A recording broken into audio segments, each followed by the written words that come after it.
que es antigua, desde el 1800 antes de Cristo. Hay descripción ya de alguna técnica que empezó a hacerse en esa época para tratar de descomprimir ese saco colapsado y infestado.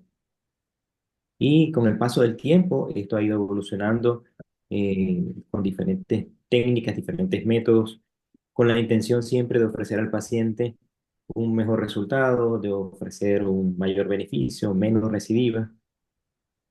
Y en torno a esto, pues hemos probado diferentes técnicas y hoy en día le puedo decir que no tengo una técnica única, pero cada una de ellas tiene sus indicaciones correspondientes de acuerdo al paciente. Bueno, en la daquilositorenostomía, una de las fases importantes de la cirugía para quienes van empezando a hacer este tipo de cirugía, es una de las partes difíciles, es hacer la osteotomía. ¿Qué lo hacemos? En esta zona donde está el canalículo común, posterior al saco lagrimal, y el lágrimo nasal, atravesando esa pared ósea hacia la fosa nasal. Y esta es una de las fases que crea muchas veces dificultad para quienes van empezando para lograr perforar ahí el hueso de una forma efectiva o de una forma amplia para que la cirugía sea efectiva.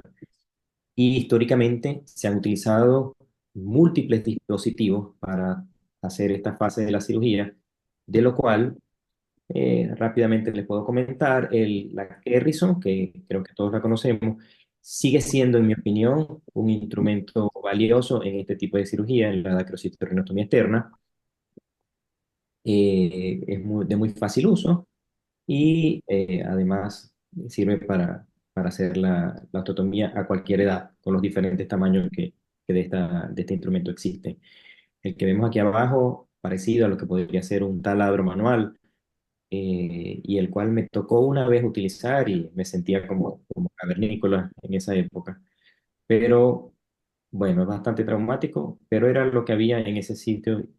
Tal vez a alguno de ustedes le tocó usarlo.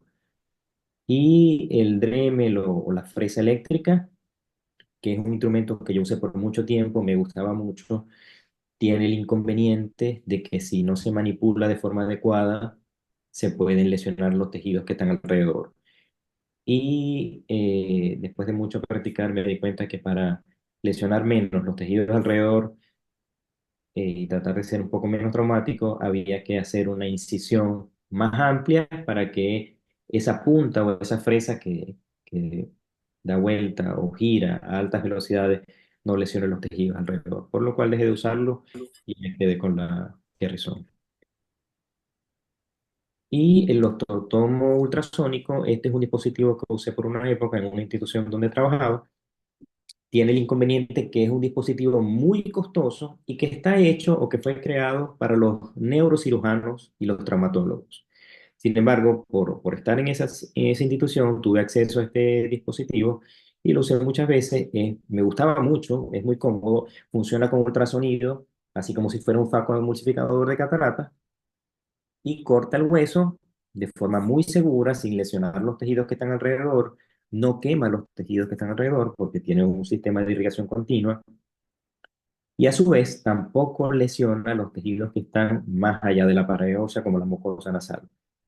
De manera que por el tiempo que lo usé, pues, me favorecí mucho de él, pero tiene, como comenté, ese inconveniente del costo, ¿no? Ahí vamos a ver cómo se va despegando ya la pieza ósea y se saca entera. Y en el fondo podemos ver la mucosa nasal que está completamente indemne.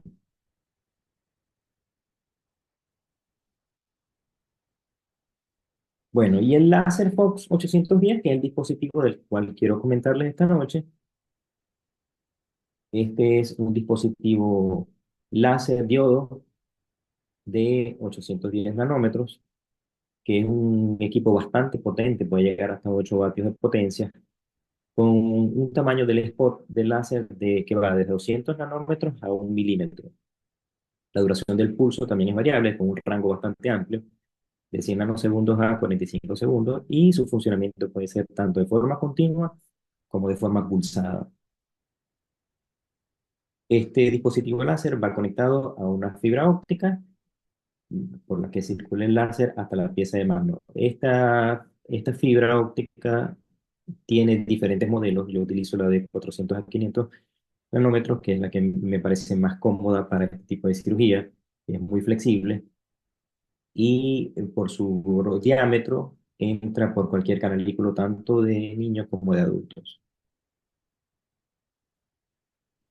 Entonces, ¿cuándo o con quién vamos a utilizar esta técnica o este láser? Lo vamos a utilizar en pacientes que tienen obstrucción baja de vía lagrimal, dacrocititis aguda o crónica, que no tengan el saco muy distendido, y más adelante voy a explicar por qué. En pacientes que hayan tenido obstrucción lagrimal por trauma, y la podemos usar tranquilamente en pacientes que tengan obstrucción bilateral y hacer en el mismo tiempo quirúrgico a ambos lados. En caso de fístula lagrimal, también está indicado usarla, pero lo puse en signo de interrogación, porque si bien podemos hacer la obturación a través del canalículo para entrar a la fosa nasal y permeabilizar el saco, de todas maneras tendríamos que entrar por la parte anterior por la piel para cerrar la fístula. Yo lo he hecho en varias oportunidades, me parece que de esa manera es menos traumático, igual menos sangrado y una recuperación más rápida del paciente, así que es una alternativa. Bueno, tengo 7 años de experiencia con este dispositivo, un poco más de 200 cirugías que he hecho en este tiempo, y dentro de los cuales han habido pacientes con dacrocititis crónica, aguda, pacientes con obstrucción traumática. En la mayoría he tenido seguimiento de más de un año, y de las que tengo contabilizadas, de los pacientes que he hecho seguimiento, hasta el momento solo 13 recidivas. Es una cirugía que se puede hacer tranquilamente con anestesia local y es como habitualmente la hago, salvo en niños, que por supuesto anestesia general. Eh, en estos puntos que vemos aquí es donde suelo colocar la anestesia. Hago una combinación de lidocaína con epinefrina, combinada con bupivacaína en proporciones de 1 a 1. En el punto infratroquear coloco un cc, en el infraorbitario 3 cc y perisaculaar distribuyo allí 2 cc aproximadamente. Siempre coloco en la fosa nasal unos aplicadores de hisopos que estén previamente impregnados con epinefrina y nafazolina. También lo puedo combinar con primolidina, si lo tuviera a la mano. Y con eso es suficiente para que disminuyamos el sangrado de la mucosa nasal. Esto es el escenario que habitualmente tenemos en este tipo de cirugía. Vale recalcar que en la mesa de Mayo, ahí podemos ver que solo tenemos el dilatador del punto lagrimal, la sonda de Bowman y la sonda bicanalicular. No necesitamos más nada, a diferencia que de la daqueprocitorinostomía externa, que necesitamos un número mucho mayor de instrumental. En el fondo vemos el dispositivo de láser, que es bastante pequeño, bastante compacto, y la pantalla, que en este caso es una tablet, pero puede ser cualquier tipo de pantalla que se conecte por wireless al nasoscopio, que es el que estoy señalando acá, que, abro el paréntesis, no es un nasoscopio sofisticado como el que usan los otorrinos. Es algo bastante sencillo que nos da la imagen suficiente de lo que necesitamos para este tipo de cirugía, sin que esto represente aumentar los costos de manera exagerada de la cirugía. Como podemos ver, en el lado derecho, ya aquí ya está colocada, posicionada la sonda del láser, que es esta que vemos acá, y este es el dispositivo del nasoscopio o el endoscopio nasal del que les hablé. Y en esta foto podemos ver cómo aquí ya está pasada la sonda bicanalicular, y en ese momento estamos pasando la del lado izquierdo. Quiere decir que en este caso hicimos los dos lados en el mismo acto quirúrgico. Esta es la imagen que solemos ver por la vía nasal a través del nasoscopio, donde podemos ver la luz del spot del láser y podemos comprobar en ese momento que estamos posicionados en el lugar correcto donde debemos empezar a hacer los disparos.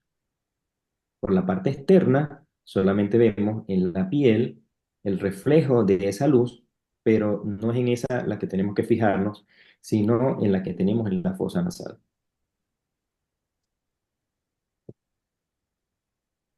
Las ventajas de esta técnica, bueno, es una cirugía mínimamente invasiva, no hacemos incisiones en piel, la recuperación es a muy corto plazo. Cuando digo muy corto plazo, el paciente al siguiente día está con mucho menos edema e inflamación que con una dacrocitorinectomía externa.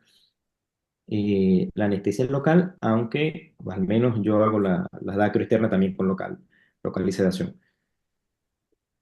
El tiempo quirúrgico es aproximadamente de 10 minutos por lado, en promedio. Es un tiempo, se puede decir un tiempo récord si lo comparamos con una DCR externa, que normalmente oscila o supera los 30 minutos de cirugía. El sangrado tanto transoperatorio como postoperatorio es muy mínimo, porque el láser tiene la ventaja de que en la medida que va perforando el tejido, va cauterizando. Entonces, el sangrado que vamos a tener en este tipo de procedimientos es mucho menos que el que solemos ver en una DCR externa. Las molestias postoperatorias son mínimas y no hay edema facial como el que solemos ver muchas veces en la DCR externa. Bueno, ya lo hablé, podemos hacer los dos lados al mismo tiempo y el equipo tiene la versatilidad de que lo podemos trasladar a cualquier parte porque en cualquier tipo de mochila o morral cabe sin ningún problema. Eso es lo que a mí me ha favorecido bastante porque trabajo en muchos lugares y me lo puedo llevar a cualquier parte. Las desventajas, bueno, no sugiero que se practique en pacientes que tienen tumores o sospecha de tumores de vía lagrimal, ni en dacriolitiasis, porque los disparos sobre la dacriolitiasis o los cálculos, pues, pueden hacer que se aumente la temperatura en las zonas subyacentes y podemos lesionar los tejidos. El saco lagrimal muy distendido es otro caso en los que yo digo que no se puede hacer no recomiendo hacer esta técnica, ya que el láser va a perforar el saco lagrimal y va a hacer la osteotomía un poco más pequeña de lo que podemos hacer con una DCR externa. Entonces, si nos quedan remanentes de saco muy grandes, en poco tiempo van a tapar esa obturación que hicimos con el láser. De manera que es uno de los casos en los que yo no indico este tipo de técnica y la experiencia pues me ha dicho que me ha demostrado que esa es una forma efectiva de disminuir las recidivas. El alto costo, realmente en mi opinión, antes pensaba yo que sí aumentaba mucho los costos, pero después de todo este tiempo de experiencia, yo pienso que incluso es más económico esta técnica que la DCR externa, porque si bien el equipo implica un gasto, no es de los equipos quirúrgicos extremadamente costosos, en primer lugar. Y en segundo lugar, tenemos que tomar en cuenta que el tiempo quirúrgico el uso de los insumos que necesitamos son mucho menores que con la DCR externa. De manera que si descontamos los costos, tiempo quirúrgico y de insumos que necesitamos, el gasto en sí neto, comparativamente con una DCR externa, yo diría que es similar o menor. Y la combinación con el endoscopio nasal podría incrementar el costo siempre y cuando utilicemos un endoscopio o un nasofibroscopio sofisticado. Pero los que yo les mostré y les voy a mostrar ahora en los videos a continuación son nasoscopios que cuestan menos de $100, lo puedes comprar cualquiera en Amazon sin ningún problema, así que eso no representa aumento de costos para esta cirugía.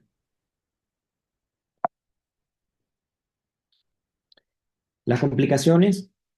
Bueno, la lesión del punto lagrimal en los canalículos, cuando digo lesión me refiero más que todo a quemaduras. El catéter o la cánula por donde pasa la sonda del láser, con la que atravesamos el canalículo para llegar hasta el saco, es un catéter metálico. Y con los disparos del láser, ese catéter se calienta, esa cánula se calienta. De manera que una de las cosas que yo siempre explico como tips a personas que les he dado entrenamiento de esta técnica es que hay que irrigar esa cánula mientras se están haciendo los disparos. Irrigar y no con goticas como hacemos cuando se hacen cirugías de catarata. Es un chorro de líquido de solución que hay que estar poniendo de forma constante mientras que se están haciendo los disparos, que es la manera de mantener esa cánula fría.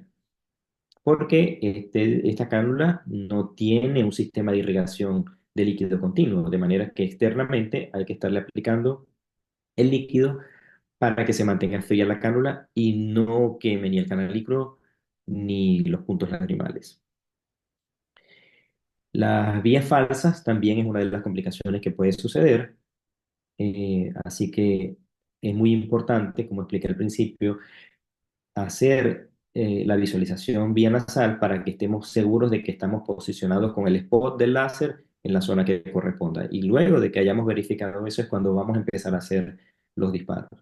Por supuesto, los pacientes tienen que ser bien preparados previamente, debemos hacer una cateterización, un lavado lagrimal en consulta para que estemos seguros que los canalículos están permeables. Pretender introducir la sonda del láser en canalículos que están demasiado estenóticos o atrésicos no es correcto, porque de ley vamos a hacer una vía falsa. Y bueno, la lesión de los tejidos cercanos o subyacentes también es más por efectos de temperatura, por lo cual mantener la irrigación constante durante los disparos del láser es fundamental. Disparar o lesionar con los disparos del láser los tejidos que están alrededor, como el tabique nasal, es otra de las cosas, de las complicaciones que suelen pasar. Pero por eso yo siempre coloco los aplicadores primeros o las gasitas impregnadas con el vasoconstrictor, de manera que si me llego a pasar de la mucosa nasal y hago un disparo adicional, el disparo va a ser sobre esa gasa o sobre ese aplicador o hisopo y no sobre el tabique nasal. Y en el postoperatorio, bueno, podemos ver edema del canto nasal o de la carúncula, cosas que con tratamiento de corticoides tópicos mejora en pocos días. Bueno, veamos este video. Este video en particular no es de mi autoría, es de la casa comercial, que me lo facilitó para esto, pero me pareció importante mostrarlo porque sí está hecho con un endoscopio más sofisticado y se ve con mucho más detalle cómo atraviesa el láser esa zona de la obturación o esa apertura.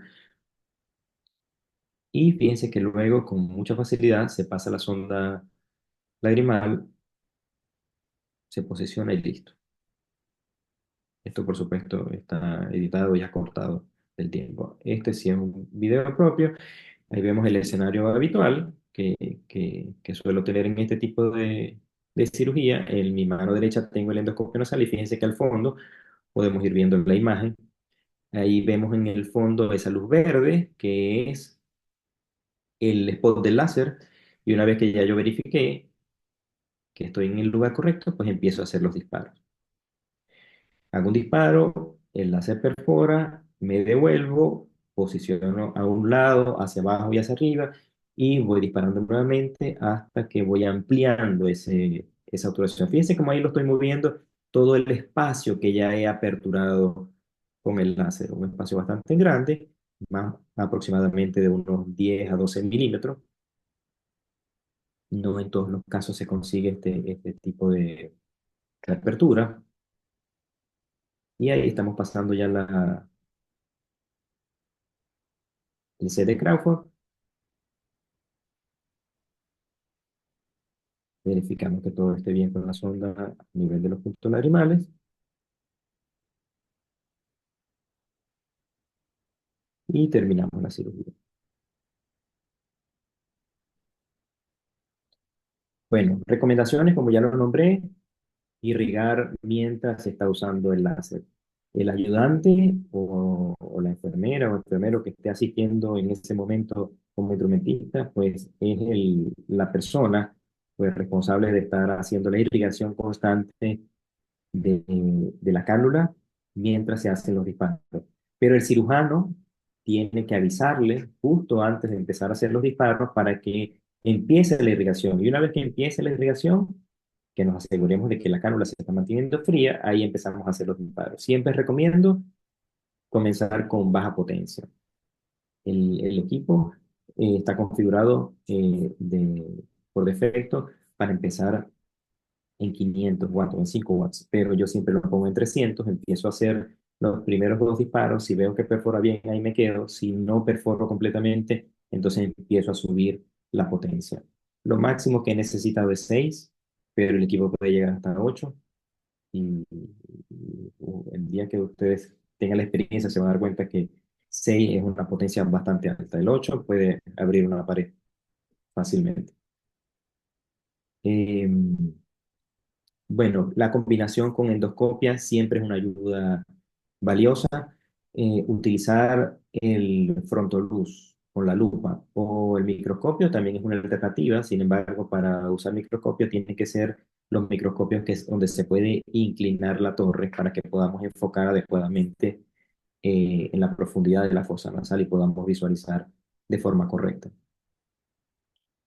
También se puede usar sin el endoscopio y sin un sistema de visualización grande como el microscopio, pero tendrían que ser pacientes que tienen una fosa nasal bastante amplia que nos permita visualizar solamente con el frontal o con una linterna, pero es más incómodo. Y bueno, revisar al otro día de la cirugía o a las 48 horas el ostium que hicimos es muy importante, porque a veces se quedan allí coágulos en esa zona que deben ser removidos en el postoperatorio para que esos coágulos no creen malla de fibrina sobre la osteotomía o sobre la obturación y no nos tape de nuevo el canal. De manera que esa revisión postoperatoria es fundamental. Esos endoscopios, como el que les mostré en el video, y como son de muy bajo costo, yo tengo uno en quirófano y uno en el consultorio, de manera que en el consultorio puedo hacer la revisión tranquilamente con eso y eso no le genera al paciente ninguna molestia. Bueno, aquí les quise traer estos trabajos que son de la experiencia que hay en otros lugares, similar a la experiencia que yo tengo, para quien lo quiera revisar, este, ahí lo tiene a disposición. Y muchas gracias por su atención. Si tienen alguna pregunta, con mucho gusto estaré atento para contestarles. Gracias.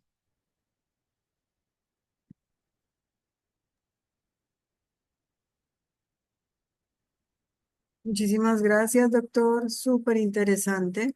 Obviamente como que abre un camino y un espacio a muchas cirugías un poco mínimamente invasivas, a mucho más amigables, porque pues uno sabe que cuando se hace endoscopia hay que disponer de la torre de endoscopia, hay que estar como más pendiente de todo este arsenal quirúrgico que a veces vuelve dispendiosa y un poquito más larga una cirugía.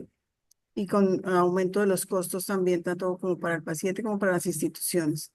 Entonces, sí me parece que es una muy buena charla. Muchísimas gracias por compartirnos todos sus conocimientos. No sé si alguien tenga en el auditorio alguna pregunta por hacerle específicamente al doctor. Bueno, mientras que sale alguna pregunta, les quería mostrar. Este es el endoscopio que estoy usando actualmente. En una de las imágenes que les mostré primero estaba otro que está con un cable. Este, lo compré luego, cuesta $50 en Amazon. Se, se carga como un teléfono y se conecta por wireless a cualquier dispositivo de pantalla. Y este es el que estaba usando en el video que presenté de último. De manera que el costo de endoscopio definitivamente no representa nada alarmante. Hay una pregunta en el chat, doctor, y le preguntan que cómo se llama su endoscopio nuevo. Nos pregunta la doctora Daniel Torres. Ah, bueno, justo lo que acabo de hablar. Este es Ujú. marca Acaba de Bebé. responder. Repito, lo pueden conseguir en Amazon tranquilamente. Hay muchos, ¿no? Ustedes ponen endoscopio nasal u otoscopio, mm, eh, otoscopio de video y les van a salir muchísimas marcas. Yo escogí este al azar y me ha ido muy bien. Y una pregunta también que hacen es, ¿hay alguna edad como entre los límites entre un paciente que se puede hacer, se puede usar en los grupos pediátricos o se puede usar sin distinción en cualquier edad? No hay distinción en cuanto a edad y les diría que incluso yo tengo mucha preferencia de usar esta técnica con los niños porque nos evitamos una cicatriz en la cara. Siempre hay que hacer la salvedad con los padres que si llegara a obstruirse nuevamente, aun cuando se puede hacer de nuevo la técnica con láser, yo preferiría en una segunda intención hacer una dacro externa. Pero le damos el beneficio al paciente en el primer intento, pues que no tenga el paciente cicatrices en la cara, una cirugía con anestesia general en el niño de mucho menos tiempo, una recuperación más rápida. Al otro día el niño puede estar corriendo tranquilamente, que no es lo ideal, pero puede pasar. Y bueno, los costos de lo que hablamos sería algo similar a lo de la DCR externa. Sí, esa es otra pregunta también que hacen por acá, que cuál sería el costo aproximado por cada cirugía. Sí, es similar al de la DCR externa. Hoy en día, la verdad, yo no tengo diferencia administrativa en cuanto a eso. Porque, repito, aun cuando el equipo tuvo un costo, cuando yo lo adquirí en esa época, el costo en quirófano es mucho menor con el láser que con la DCR externa, porque el tiempo quirúrgico es mucho menor, se utilizan menos recursos de insumos, de material descartable y todas esas cosas, así que no aumenta el costo. Quería hacer una salvedad también que los pacientes que tienen trastornos de coagulación, donde por alguna razón es difícil suspenderles sus anticoagulantes de forma prolongada para que tengamos una coagulación más segura, esta es, en mi opinión, la técnica ideal. Porque no abrimos la piel, tenemos menos sangrado, el láser va cauterizando en la medida que hace la obturación, así que me ha tocado en varios casos con muy buen resultado, sin que me latan las coronarias por el sangrado y me ha ido muy bien. Así que es otra de las indicaciones que yo recomiendo mucho. Preguntan también si la sonda es reutilizable o es como de uso único por cada paciente. La sonda es reutilizable según las recomendaciones del fabricante y además es multi reutilizable. Lo que sucede con la sonda es que a la medida que se van haciendo los disparos, la punta se va carbonizando. Entonces, con cada uso hay que cortarle aproximadamente 1 centímetro a la sonda y la sonda se va cortando. Pero la sonda, no sé cuánto mide, pero mide más de 1 metro. De manera que todavía teniendo una flexibilidad cómoda para el manejo, se puede usar unas 50 veces cada sonda. Y la sonda en cuanto a costos, creo que está alrededor de unos 200 o $250 cada sonda, de manera que se le saca mucho provecho a, a esa sonda.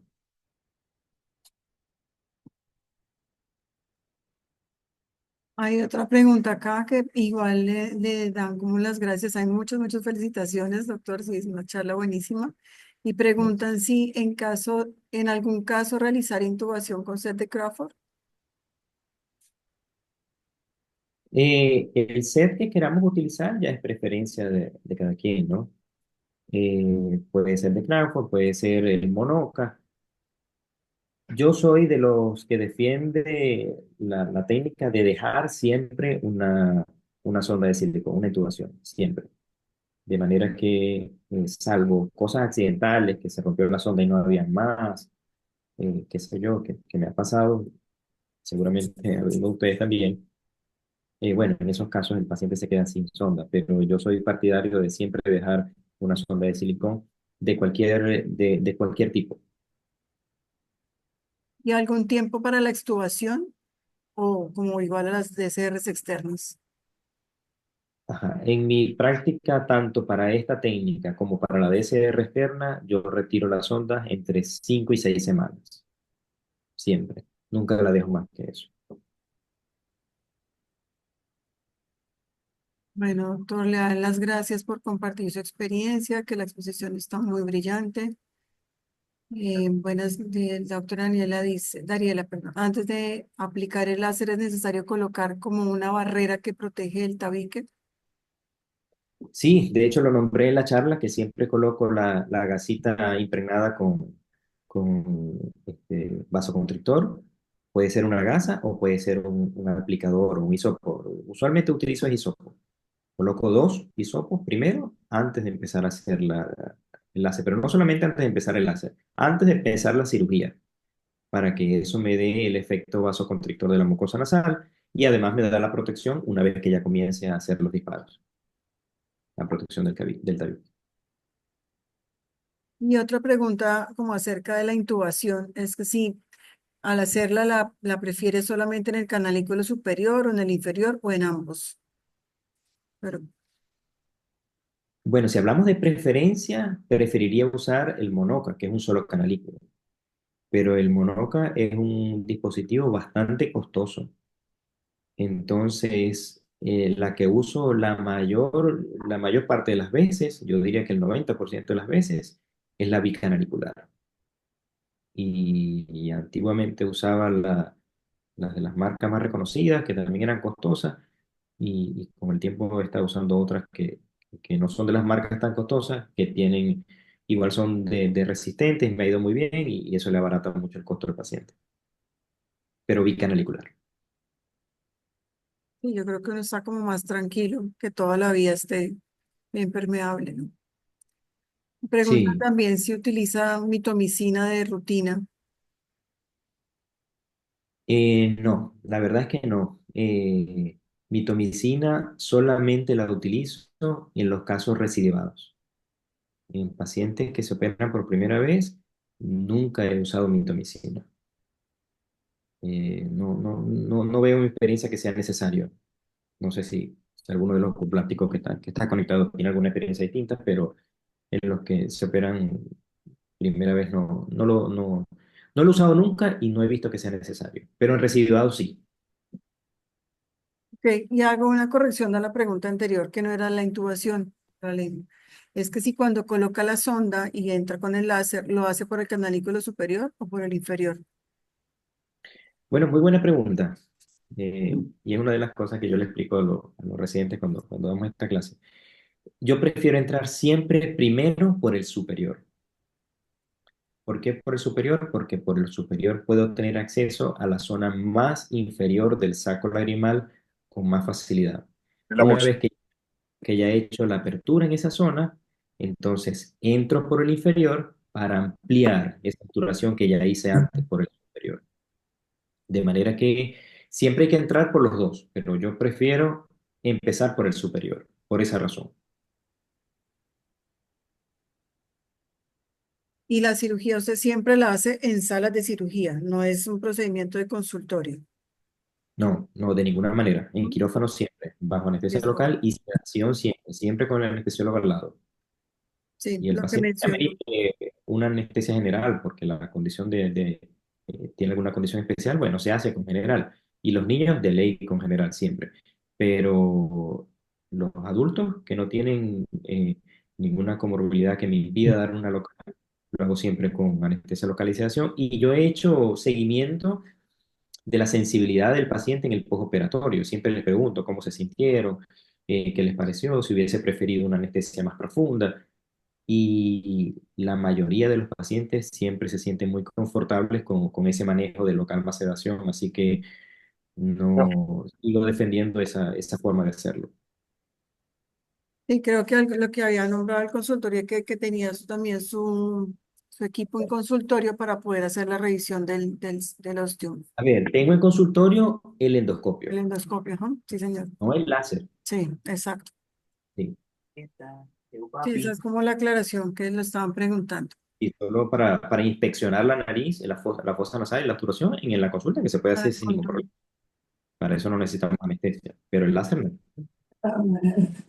Acción. Y también pregunta Eric, hola Eric, ¿alguna diferencia de poder del láser según la edad del paciente y el fototipo? Sí, entre más pequeño sea el paciente en edad, pues empiezo con una potencia más baja. Comenté en la charla que siempre empiezo con 300, pero si es un niño muy pequeño, llamemos de menor de un poco mayor de 2 años, 3 años, ahí esos pacientes que no hemos logrado manejar de otra manera, bueno, empezaría con 200, porque ellos tienen una lámina ósea mucho más fina, no necesitan una potencia tan alta para hacer la obturación allí. Eh, y en adultos sí Toma mi- empiezo con 300 o 400 de entrada. Ay, Ya voy para allá. Les pido por favor que revisen sus micrófonos, por favor, y los mantengamos en silencio. Había otra pregunta, pero ya hace un ratito la contestó el doctor que si ha usado mitomicina. La pregunta, pues sí. Yo no me había preocupado porque él ya comió bien. Así, todo así. Ya preguntaban, estaba como repitiendo una pregunta que había, que ya habíamos contestado, que si estaba utilizando mitomicina. ¿Ha usado mitomicina? Bueno, ya lo contestamos, Ya. solamente en los casos residuados, de rutina no. Ujú. Y lo felicitan, le mandan muchos saludos. Pepe desde Lima, Pepe Velasco los saluda de Lima, Eric también, Rocío, Y excelente gracias, bueno, presentación, Anel Torres. conectado muchos colegas, amigos de posgrado, compañeros de trabajo de cuando estaba en Venezuela y por supuesto aquí residentes y colegas de trabajo en esta zona. Muy agradecidos por el apoyo, así que gracias por estar allí. Y doctor, la doctora Rocío nos pide un favor y es que ella se le había caído la conexión cuando hablaron cuando usted habló del endoscopio, que si le puede dar un poquito como las especificaciones o un resumencito. Ajá. Bueno, en general les digo, ¿no? Si el que quiera específicamente los detalles de esto, yo se los puedo pasar directamente, me pueden escribir por Instagram y con gusto les doy. Pero les puedo mostrar aquí este que yo escogí y les explico de nuevo. Yo simplemente busqué en Amazon un endoscopio nasal u otoscopio digital y me salieron muchísimas alternativas. Entonces, al azar, escogí el que me parecía más cómodo, que era este, que lo veía como más pequeño, difícil, fácil de manejar, se carga como si fuera un celular y se conecta a cualquier pantalla, puede ser la del celular o la computadora, el laptop, eh, simplemente con wireless. Pero no, lo que quiero que les quede claro es que no es la marca, ¿no? Porque hay muchos exactamente iguales con diferentes nombres, con diferentes marcas, pero son exactamente lo mismo y cuestan alrededor de $50. Así que yo he comprado varios porque tengo uno en cada sitio de trabajo, pero la realidad es que no es en sí que es una marca específica, ¿no? Sino que es el modelo y hay otros que son con un cablecito y van conectados a un dispositivo que es como un teléfono, que es la batería, pero también emite la señal wireless, así que ese también sirve. Anel Torres nos dice que encontró en Amazon, que estuvo buscando y lo encontró como otoscopio, uno que se llama BitCoco, con B pequeña, BitCoco. Sí, probablemente es el mismo que estoy mostrando con otro nombre. Como eso los hacen en China y simplemente cada quien le pone el nombre que quiera de los vendedores, pero es probable que sea exactamente el mismo dispositivo. Mandar un abrazo desde Venezuela, la doctora Rocío.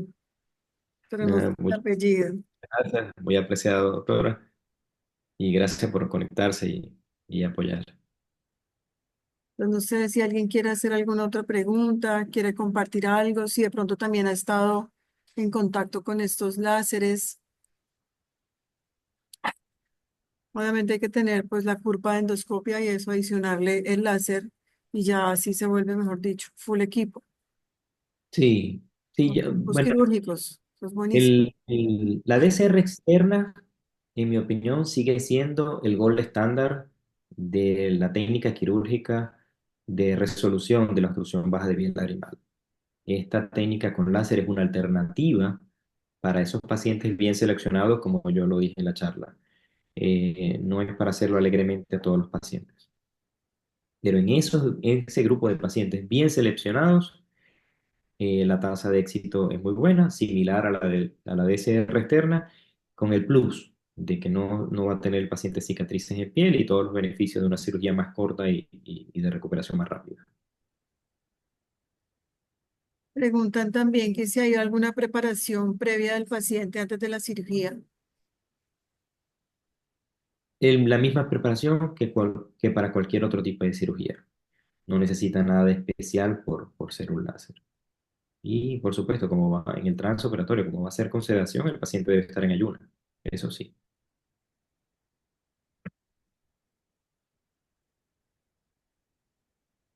Esto de la anestesia también es una cosa clave, ¿no? En la mayoría de los congresos yo me consigo con muchos colegas que hacen las DCR con anestesia general, no se atreven a hacerlas con local. Yo creo que esa parte es fundamental, tener un equipo de anestesiólogos con quien tener un protocolo de trabajo donde se puede llegar a ese punto de hacerla con toda la seguridad que se amerita.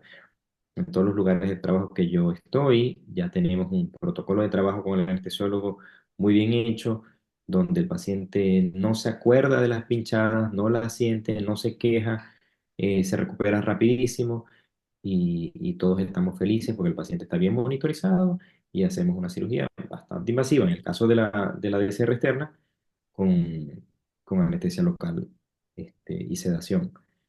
Y en este caso, que es menos invasiva, pues, y más corto el tiempo, de todas maneras la sedación es fundamental. Y otra pregunta es como para el manejo del posoperatorio, si deja algún tipo de tratamiento o medicación nasal o si se hacen lavados nasales.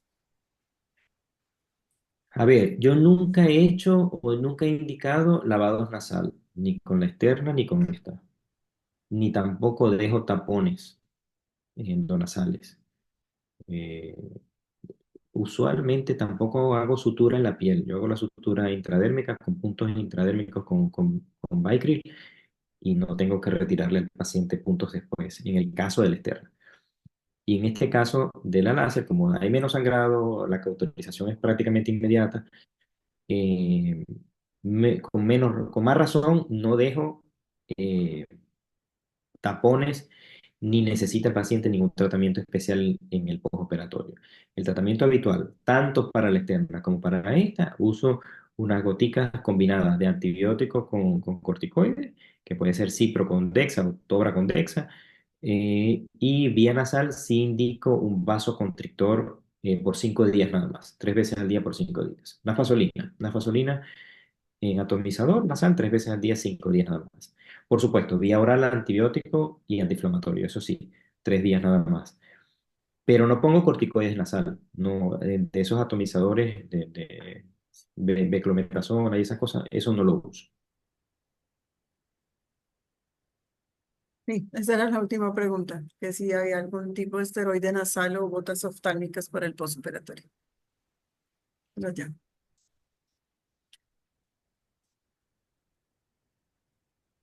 No, pues parece que creo que abarcamos todo, desde el pre, el durante, el post, todas las indicaciones. Creo que fue una charla maravillosa y como les dije anteriormente, pues abre como un panorama muy claro y mucho más cómodo, tanto para el paciente como para el mismo cirujano, ¿no? Claramente es mucho Mm. más fácil hacer cirugías de menos invasión, menos comorbilidades, menos efectos secundarios e incluso riesgos intraoperatorios.